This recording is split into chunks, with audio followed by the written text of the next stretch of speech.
Hello everyone, welcome to Bankopedia. I am Yogendra Sahu और आज हम देखने वाले हैं क्वेश्चन नंबर 7। देखिए हमारा 100 क्वेश्चन का सीरीज चल रहा है, 100 क्वेश्चन सिटिंग अरेंजमेंट का सीरीज चल रहा है, जिसका आज 7th क्वेश्चन यहाँ पर हम देखने वाले हैं। ये जो क्वेश्चन है ये डिफरेंट है। देखिए मैं हमेशा ट्राई करता हूँ कि यार कुछ डिफरेंट लेकर आऊँ, कुछ डिफरेंट अप्रोच सीखें, अलग तरीके के क्वेश्चन यहाँ पर सीखें, और वही यहाँ पर हम करने वाले हैं। और हमारा एक ही फंडा है, वन लाइन वन टाइम। एक लाइन को हम एक ही बार पढ़ेंगे, दोबारा किसी भी लाइन को हम नहीं पढ़ेंगे। यही हमारा फंडा होगा। देखिए केसेस लगने दो, कि जितने भी केसेस बन रहे हैं बनने दो। केसेस बनेंगे तो कंफ्यूजन कम होगा, क्लियर। बट हमको ये ध्यान रखना है कि क्वेश्चन जल्दी सॉल्व करना है, तो उसके लिए क्या करना है, किसी भी लाइन को सिर्फ एक बार पढ़ना है, दोबारा किसी भी लाइन को हम नहीं पढ़ेंगे। केसेस आपको 2 बन रहे, 3 बन रहे, 4 बन रहे, उससे फर्क नहीं पड़ता है, बट किसी भी लाइन को दोबारा आप नहीं पढ़ेंगे, और यही हमारा सिंपल सा अप्रोच होना चाहिए। चलिए 7 पर्सन लिखे हुए हैं, A to G are sitting in a circular table facing center. तो देखिए टोटल 7 लोग हैं, तो कैसे बैठाएंगे, तो देखिए सर्कल बनाता नहीं हूं मैं, ठीक है। मैं सर्कल यहां पर नहीं बनाता हूं, तो मैं क्या करूंगा, यहां पर पहले तो 3 लाइन खींच देता हूं, क्लियर। 3 लाइन खींच दिया तो टोटल 6 लोग हो गए, और एक और पर्सन बैठा लेना है, तो कहीं पर से भी आप एक लाइन खींच लो और टोटल 7 पर्सन बैठ गए। अब यहां पर देखिए कहीं पर भी एंगल की बात नहीं हुई है, क्लियर। एक होता है जब भी ऑड नंबर ऑफ पर्सन आते हैं ना, तो एंगल यूज होता है 45 डिग्री, ठीक है, 135 डिग्री, कुछ इस तरीके से यहाँ पर यूज होता है, बट यहाँ पर एंगल यूज नहीं हुआ है इस क्वेश्चन में। इसलिए 7 लोग हैं और सब के सब सेंटर की तरफ देख रहे हैं। और एक चीज याद रखना, जब भी कोई भी पर्सन सेंटर की तरफ देखता है, तो बस आप अपने आप को यहाँ पर एज्यूम कर लो कि आप वहां पर बैठे हो। तो कहीं पर भी आप बैठे हो, जो आपका लेफ्ट है वही इस पर्सन के लेफ्ट, जो आपका राइट है वही इस पर्सन के राइट। तो जो भी पर्सन अंदर की तरफ देख रहा है, ठीक है, उसका लेफ्ट जो रहेगा वो क्लॉकवाइज, और जो राइट रहेगा वो एंटी क्लॉकवाइज, क्लियर। केसेस बनेंगे तो हम बनाते चलेंगे, बट किसी भी लाइन को हम दोबारा नहीं पढ़ेंगे। चलिए यहां पर क्या लिखा है, देखिए their seat number are numbered as prime number between 4 and 30। तो इनका एक एक सीट नंबर है, ठीक है, और वो प्राइम नंबर है। वो क्या है, प्राइम नंबर 4 से 30 के बीच। 4 से 30 के बीच प्राइम नंबर क्या है, यहां पर लिख लेते हैं। देखिए क्या क्या प्राइम नंबर होगा 4 से 30 के बीच, 5, ठीक है, 7, देन 11, देन 13, देन यहां पर आएगा 17, देन यहां पर आएगा 19, देन 23, देन 29।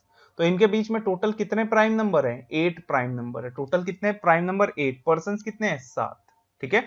चलिए आगे क्या लिखा है, देखिए no consecutive prime number seats are adjacent to each other. इसका ये मतलब हुआ कि जो कॉन्जिक्यूटिव प्राइम नंबर हो गए, जैसे मैं मान लो 5 और 7 है, तो ये एक दूसरे के अगल बगल नहीं हो सकते। 7 और 11 एक दूसरे के अगल बगल नहीं हो सकते। 11 13 एक दूसरे के अगल बगल नहीं हो सकते। 19 23 ये दोनों एक दूसरे के अगल बगल, मतलब जो भी कॉन्जिक्यूटिव है ना, वो एक दूसरे के अगल बगल नहीं होंगे। जैसे 17 और 19 एक दूसरे के अगल बगल नहीं होंगे, कुछ इस तरीके से। तो इसको आपको दिमाग में बैठा के रखना है कि जो भी यहां पर कॉन्जिक्यूटिव प्राइम नंबर है, जो भी कॉन्जिक्यूटिव प्राइम नंबर है, वो एडजेसेंट नहीं हो सकते, एडजेसेंट नहीं होंगे, क्लियर। चलिए अब यहां पर क्या लिखा है, देखिए क्वेश्चन यहां से स्टार्ट हो रहा है। The difference between the seat number of B and D is 8। B seat number is greater than D seat number, ठीक है। इसका मतलब क्या हुआ कि इन दोनों का, बी और डी का डिफरेंस जो है वो क्या होना चाहिए, 8 होना चाहिए, पहली बात। दूसरी बात क्या बोला है कि इनका यहां पर बी का जो सीट है ना, वो क्या होगा, डी से ज्यादा होगा, मतलब बड़ा होगा। तो देखिए यहां पर हम क्या करते हैं, किसी भी लाइन को जब हम पुट नहीं कर पाते हैं, तो उसका हम हिंट बनाते हैं, और प्रॉपर हिंट बनाना बहुत जरूरी है। तो यहां पर मैं हिंट बनाते हुए चलूंगा। तो पहला मैं हिंट बना लिया कि B और D का डिफरेंस जो होगा, B और D का जो डिफरेंस होगा वो क्या है, 8। इसका ये मतलब हुआ कि मान लो B का, अब यहां पर देखिए डिफरेंस 8 कैसे, अगर B का 5 है, अच्छा B का तो ज्यादा है, डिफरेंस देख लेते हैं। अगर किसी का सीट नंबर 5 है, तो 5 में 8 ऐड कर दूं तो 13 हो जाएगा, और 13 सीट नंबर है, बिल्कुल है। अच्छा 7 में अगर मैं 8 ऐड कर दूं तो 15 हो जाएगा, तो 7 और 15 का तो पॉसिबल नहीं है। 11 में 8 ऐड कर दूंगा तो 11 प्लस 8 कितना हो गया, 19। मतलब एक और पेयर मिला 11 और 19 का, एक पेयर मिला मुझे 5 और 13 का, क्लियर। अच्छा, अगर मैं यहीं पर 13 ले लूं तो 13 प्लस 8 21, 21 तो नहीं है। 17 में 8 ऐड कर दोगे तो 25, 25 भी नहीं है। 19 में 8 ऐड कर दोगे तो 27, 27 भी नहीं है। 23 में 8 ऐड कर दोगे तो वो तो 29 से बड़ा हो गया। मतलब सिर्फ दो ही पेयर मिलेंगे, 11 और 11 और 19, या फिर 5 और 13। मतलब मैं बोल सकता हूं बी और डी का जो नंबर होगा तो या तो 19 बी का होगा तो 11 डी का, क्योंकि डी का कम है और बी का ज्यादा है, या फिर बी का 13 हुआ तो डी का हो जाएगा 5। तभी मैं बोलूंगा डिफरेंस क्या आएगा इनके बीच का, 8 आएगा। बहुत ध्यान से सॉल्व करना है, बहुत आसानी से क्वेश्चन सॉल्व होगा, किसी भी लाइन को हमको दोबारा पढ़ने की जरूरत नहीं पड़ेगी। चलिए आगे क्या लिखा है देखिए, द लोएस्ट सीट नंबर 5 है, is placed third to the right of highest seat number. जो लोएस्ट सीट नंबर है वो थर्ड राइट में है हाईएस्ट सीट नंबर का। अब इसको मैं पुट तो नहीं कर पाऊंगा, तो मैं इसको भी हिंट बना लूंगा, बाद में इसको कनेक्ट कर देंगे। तो यहां पर क्या लिखा है, जो लोएस्ट सीट नंबर है वो हाईएस्ट सीट नंबर, जो हाईएस्ट होगा वो 29 होगा। अब देखिए सब के सब अंदर की तरफ देख रहे हैं, तो ये हो जाएगा राइट। क्लियर। इसका first right, second right, third right, यहां पर कौन आएगा 5, जो लोएस्ट सीट नंबर है। यही बोला है कि जो लोएस्ट सीट नंबर है वो is place third to the right of highest seat number. तो 29 के थर्ड राइट में 5 को मैं पुट कर दूंगा। चलिए आगे क्या लिखा है देखिए, no seat is numbered as 13। तो यहां पर जो 13 है वो किसी का नंबर नहीं होगा। अब 13 किसी का नंबर नहीं होगा, इसका मतलब ये हुआ कि बी और डी, देखिए यहां पर तो हमारे पास टोटल 8 सीट नंबर थे और लोग 7 थे, इसका मतलब एक तो कोई ना कोई नहीं होना था, तो वो 13 नहीं होगा। और जब 13 नहीं होगा तो बी का अगर 13 नहीं है तो डी का 5 नहीं होगा। इसका मतलब ये हुआ बी का नंबर 19 और डी का नंबर 11। क्लियर। बी और डी का पता चल गया हमको। चलिए आगे क्या लिखा है देखिए, F seat number is 7 and sits 4 to the right of G। F का सीट नंबर 7 है, वो G के फोर्थ राइट में बैठा है। देखिए अभी तक मुझे किसी भी हिंट में G और F से रिलेटेड कोई भी पॉइंट नहीं मिला, तो इसको फिर मैं यहां पर हिंट बना लूंगा, क्योंकि कनेक्ट करने हमको आना चाहिए। तो यहां पर कहीं से भी कोई कनेक्ट नहीं हो रहा है, F और G को मैं पुट कर दूंगा, तो यहां पर उसके अलावा F और G का कहीं पर और कोई रिलेशन नहीं है, तो हम उसको पुट नहीं कर पाएंगे, बाकी को कनेक्ट नहीं कर पाएंगे F और G से। इसलिए इसको भी हिंट बना लेता हूं, इसको मैं यहां पर सॉल्यूशन में पुट नहीं करूंगा। तो F का सीट नंबर 7 है, वो फोर्थ राइट बैठा है G के, तो G के फोर्थ राइट बैठा है, तो देखिए G इसका first right, second right, third right, fourth right, यहां पर कौन बैठे होगा F, जिसका नंबर क्या है 7। क्लियर। क्योंकि सबके सब अंदर देख रहे हैं तो यही होगा राइट। ठीक है। चलिए आगे क्या लिखा है देखिए, D and A R immediate neighbours. तो डी और ए एक दूसरे के इमीडिएट नेबर है। चलिए भाई यहां पर मुझे फोर्थ हिंट मिल गया, डी और ए एक दूसरे के नेबर है, तो या तो डी जो है ए के लेफ्ट में हो जाएगा, या फिर डी जो है वो ए के राइट में हो जाएगा, एक दूसरे के नेबर है। चलिए आगे क्या लिखा है, the one whose seat number is third highest seat second to the right of A। A से रिलेटेड मुझे एक और हिंट मिल गया, A से रिलेटेड एक हिंट तो D और A मिल गया मुझे। ठीक है। और एक हिंट मिल रहा है कि जो थर्ड हाईएस्ट है उसके यहां पर ये लिखा है कि जो जिसका सीट नंबर थर्ड हाईएस्ट है वो A के सेकेंड राइट बैठा है।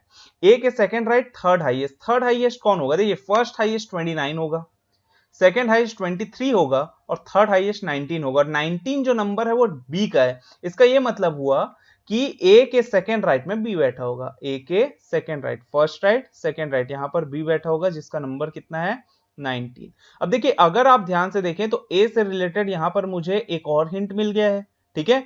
और ए और डी का और ए और बी से, और मुझे ये पता चल गया है कि बी का वैल्यू कितना है 19, तो इसको मैं यहां पर कनेक्ट कर सकता हूं, सॉल्यूशन में पुट कर सकता हूं। अब इसको यहां पर हम सॉल्यूशन में पुट करेंगे क्योंकि ए से रिलेटेड मेरे पास ज्यादा हिंट है। तो चलिए भाई यहां पर मैं ए को रख देता हूं, ए के सेकेंड राइट ये फर्स्ट राइट और ये सेकेंड राइट, यहां पर आ जाएगा बी। ठीक है। और इसका नंबर कितना है 19। और ए का जो नेबर है वो कौन है डी। तो देखिए दो नेबर होंगे, तो एक केस में डी को यहां बैठा लेता हूं और एक मैं और पॉसिबल केस बना लेता हूं जिसमें देखिए एक और यही केस को मैं एक्सटेंड कर लेता हूं, सेकेंड केस बना लेता हूं। जैसा यहां पर हमने बनाया वैसे ही बनाएंगे। ठीक है। तो ए यहां पर बना लिया, बी तो यहीं बैठेगा जिसका नंबर 19 है, और डी एक बार यहां आ जाएगा। क्लियर। चलिए अब आगे यहां पर क्या देखिए, दो केसेस मैंने क्यों बनाया, क्योंकि डी का दो पॉसिबल केस है, पॉसिबल प्लेस है, डी यहां भी हो सकता है और डी यहां भी हो सकती है, क्योंकि ए का नेबर है इमीडिएट, यहां पर वो लेफ्ट भी हो सकता है और राइट भी हो सकता है, तो हमको तो नहीं पता है, इसीलिए हम क्या करेंगे, इसको दोनों केस को यहां पर लेकर चलेंगे। देखिए तीसरा केस लगेगा तो तीसरा केस भी यहां पर हम बनाएंगे, ठीक है। जब केसेस बनेंगे तो क्वेश्चन बहुत आसानी से सॉल्व होगा, और देखिए ये केसेस बनाने में ना ज्यादा समय नहीं लगता है, कंफ्यूज हो जाएंगे तो सोचने में ज्यादा समय लगेगा। अगर आप उस चीज को यहां पर पुट कर करके बना रहे हैं, सॉल्यूशन में पुट कर ले रहे हैं, केसेस आपसे बन रहा है, इसका मतलब क्वेश्चन तो डेफिनेटली बनेगा। चलिए आगे क्या लिखा है, देखिए यहां पर मैं किसको किसको कनेक्ट कर लिया, देखिए फिफ्थ हिंट मेरा कंप्लीट हो गया, इसको मैं पुट कर लिया, फोर्थ हिंट मेरा कंप्लीट हो गया, इसको भी मैं पुट कर लिया। बी और डी के बीच का अगर हम बात करें तो बी का सीट नंबर 19 आया है, बट डी का यहां पर सीट अभी, अच्छा डी भी तो यहां पर हम पुट कर लिए हैं, तो डी का नंबर कितना है 11, इसको भी यहां पर मैं पुट कर लेता हूं, ये D11 यहां पर भी, D11 यहां पर भी, मतलब फर्स्ट हिंट भी मेरा कंप्लीट हो गया, फोर्थ भी और फिफ्थ भी। अब सिर्फ मुझे सेकंड और थर्ड यहां पर अभी पुटअप करना है। चलिए अब आगे जो भी लिखा है उसको भी देख लेते हैं। C seat number is highest, sorry higher than E seat number, C का सीट नंबर हायर है ई के सीट नंबर से, और यहां पर लिखा है who doesn't have the lowest seat number. Who किसके लिए है, ई के लिए, मतलब ई का नंबर 5 नहीं होगा और सी का नंबर ई से ज्यादा है। अब इस चीज को बहुत ध्यान से समझना, बहुत इंपॉर्टेंट है, सी का ई से ज्यादा है सीट नंबर और ई का 5 नहीं है। अगर ई का 5 नहीं है इसका मतलब सी का भी 5 नहीं होगा, क्यों, क्योंकि यहां पर ई लोएस्ट नहीं है, अगर ई लोएस्ट नहीं है, जब ई का ही वैल्यू 5 नहीं है तो सी का तो 5 हो ही नहीं सकता, क्लियर, क्योंकि सी ई से ज्यादा है, ठीक है। तो इसीलिए सी का भी 5 नहीं होगा, ई का भी 5 नहीं होगा, क्योंकि ई का तो ऑलरेडी गिवन है 5 नहीं है मतलब, और सी ज्यादा है उससे, तो सी का भी 5 नहीं होगा। अब मेरा यहाँ पर जितना भी पैराग्राफ में जितने भी स्टेटमेंट थे, जितने भी लाइंस थे ना, वो कंप्लीट हो गया। अब मुझे दोबारा इस स्टेटमेंट को देखने की जरूरत नहीं है, एक लाइन को हमने एक बार पढ़ लिया है। अब यहाँ पर जो भी हमारे पास हिंट है बस उसी को यहाँ पर हमको पुट करना है। 2, 3 और 6, ये 2, 3 एंड 6, ये 3 हिंट मेरे पास बचा है। चले अब यहां पर देखिए जी और एफ को मुझे पुट करना है, तो जी और एफ को कैसे पुट करूंगा, देखिए जी के लिए अलग अलग प्लेसेस में यहां पर रख के देखूंगा। अब जी के लिए प्लेसेस कहां कहां है, देखिए 1, 2, 3, 4, यहां पर 4 जगह है जी के लिए। अगर मैं जी को यहां रख दूं, जी को यहां रखूं तो उसका फर्स्ट राइट, देखिए इसका राइट क्या हो जाएगा, अगर जी को यहां रखूंगा तो ये हो जाएगा राइट और ये हो जाएगा लेफ्ट, ये सबके लिए यही चीज है, क्योंकि जब कोई पर्सन अंदर की तरफ देख रहा है मतलब ये लेफ्ट हो जाएगा एंटी क्लॉकवाइज और क्लॉकवाइज राइट। अगर जी को यहां रखूं तो फर्स्ट राइट में ए, सेकेंड राइट में डी, थर्ड राइट में बी एंड फोर्थ राइट में यहां पर एफ आ जाएगा। तो अगर मैं जी को यहां पर रखूंगा तो एफ यहां पर आ जाएगा, जिसका नंबर कितना है 7, ठीक है। एक अगर मैं जी को यहां रख दूं, ठीक है, तो फर्स्ट राइट में ये वाला प्लेस, सेकेंड राइट में ए, थर्ड राइट में डी और फोर्थ राइट में बी, तो ये पॉसिबल नहीं है। अच्छा अगर मैं जी को यहां पर रखूं तो फर्स्ट राइट में ये वाला प्लेस, सेकेंड राइट में ये वाला प्लेस, थर्ड राइट में ए और फोर्थ राइट में क्या आ जाएगा डी, ठीक है। इसका मतलब यहां पर भी जी नहीं आ पाएगा, ठीक है।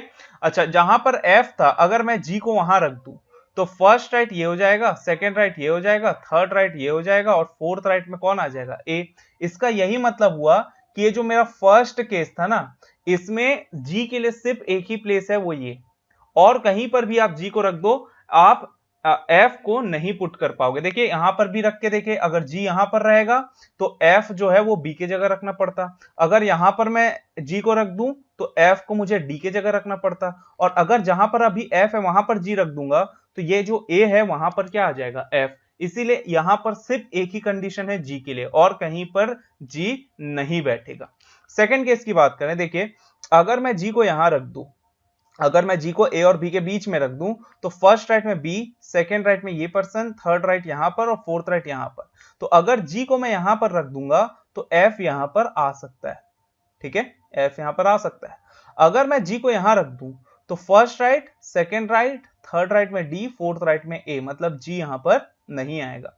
अगर मैं यहां पर जी को रख दूं तो first right, second right, third right, fourth right, मतलब यहां पर अभी जी है, यहां पर एफ आ सकता है, मतलब एक और केस यहां पर हमको बनाना पड़ेगा, जिसमें यहां पर देखिए ध्यान से एक और केस मुझे बनाना पड़ेगा, क्योंकि देखिए ए तो यहीं पर है, ठीक है, बी भी यहीं पर है, डी भी यहां पर है, ठीक, ए बी और डी तो यहां पर पुट है, इसका 19 है, इसका 11 है, ठीक है, ए बी और डी तो पुट है, बट यहां पर जी को अगर मैं यहां पर रखा हूं तो एफ यहां पर आ गया, और अगर मैं यहां पर जी को रख दूं तो इसका first right, second right D, third right A, fourth right में क्या आ जाएगा एफ, तो यहां पर भी तो एफ आ सकता है, तो थर्ड केस यहां पर बनेगा, ठीक है, ये फर्स्ट केस, ये सेकेंड केस और ये थर्ड केस। देखिए केसेस से मत घबराइए, केस बनेंगे तो क्वेश्चन आसानी से सॉल्व हो जाएगा, ठीक है, अगर केस बन रहा है मतलब क्वेश्चन आसानी से सॉल्व होगा। और जी को अगर मैं यहां पर रख दूं ये वाले प्लेस में जी को,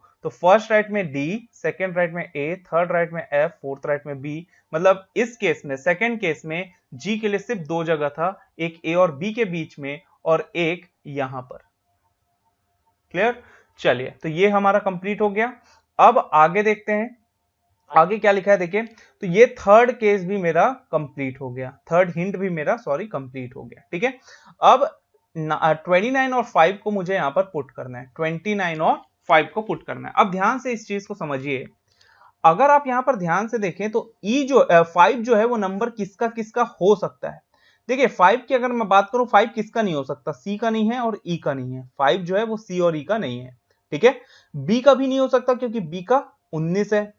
अच्छा एफ का भी नहीं हो सकता क्योंकि एफ का 7 है, ठीक है, और डी का भी नहीं हो सकता क्योंकि डी का 11 है। इसका यही मतलब हुआ कि जो 5 है वो या तो ए का होगा या तो जी का होगा, या तो ए का होगा 5 या तो जी का होगा।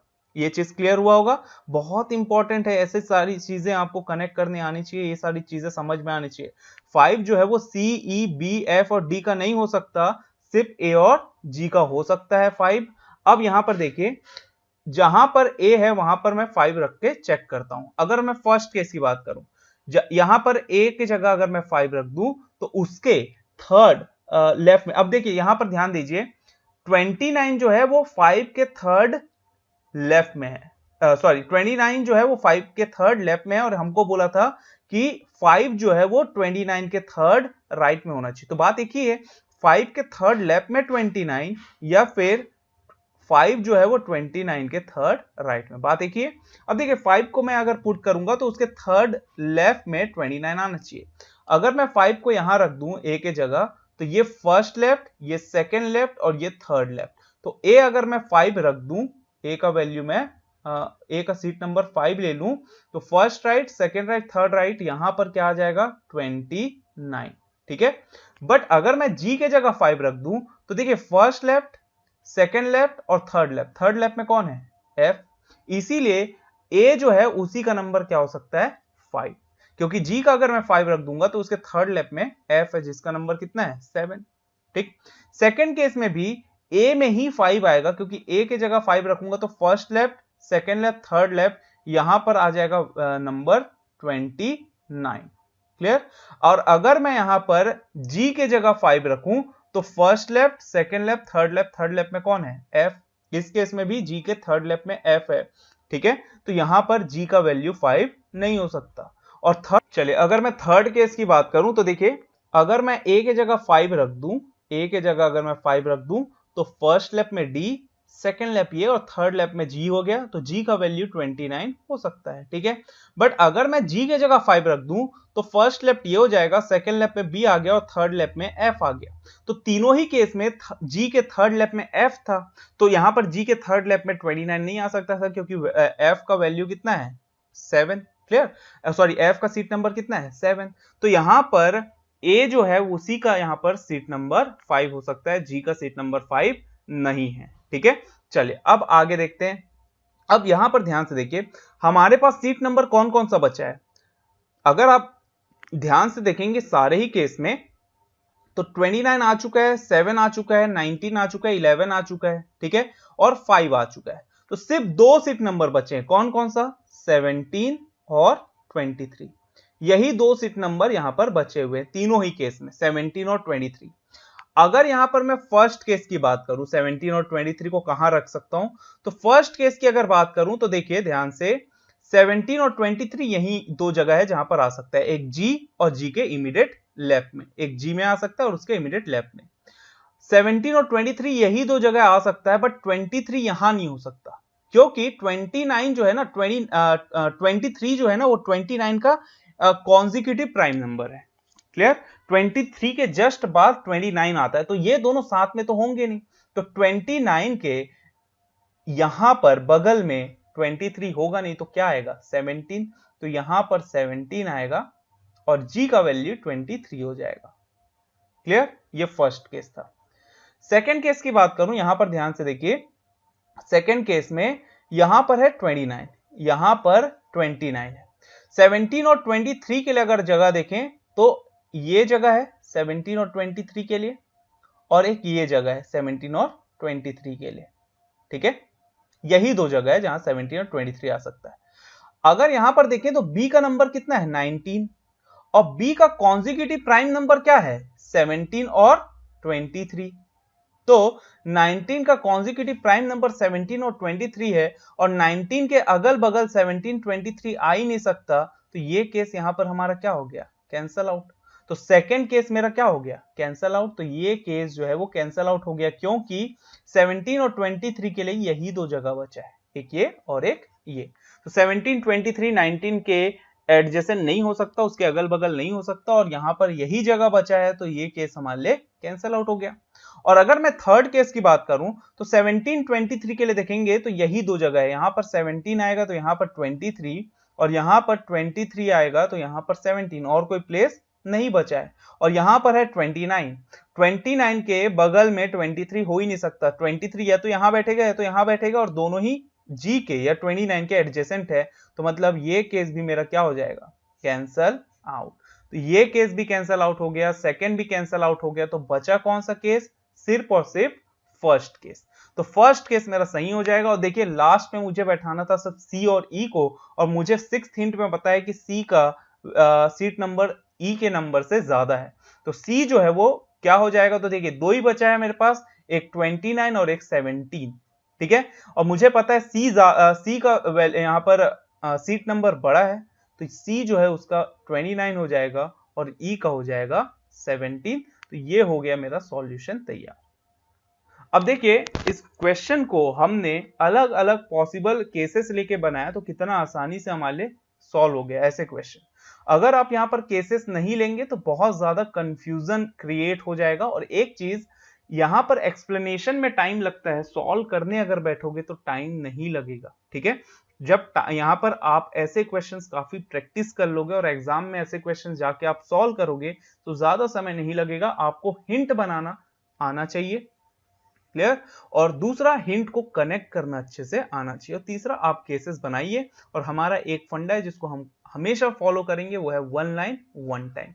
एक लाइन को एक बार पढ़ेंगे, दोबारा नहीं पढ़ेंगे। क्लियर?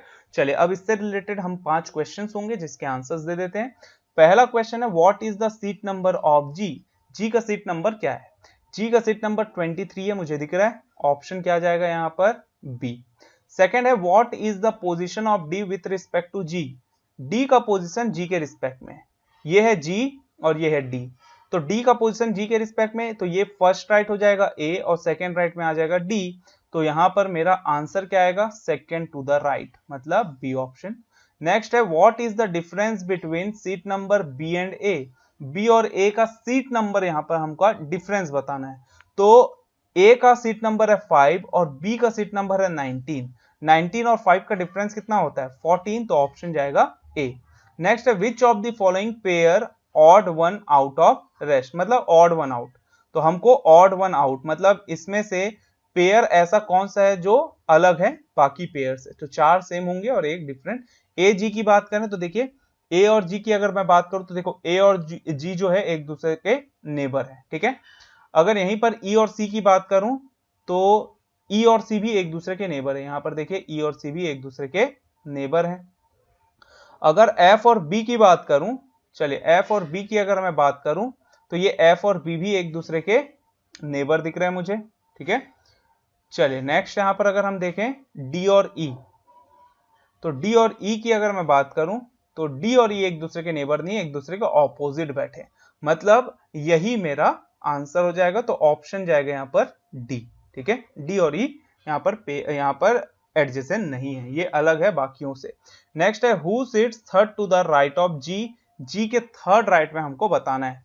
तो जी के थर्ड राइट की अगर मैं बात करूं तो देखिए जी के फर्स्ट राइट में ए, सेकेंड राइट में डी और थर्ड राइट में है बी। तो यहां पर हमारा जो आंसर जाएगा वो क्या रहेगा, तो वो रहेगा ऑप्शन सी, मतलब आंसर जो है वो बी है बट ऑप्शन क्या है, सी।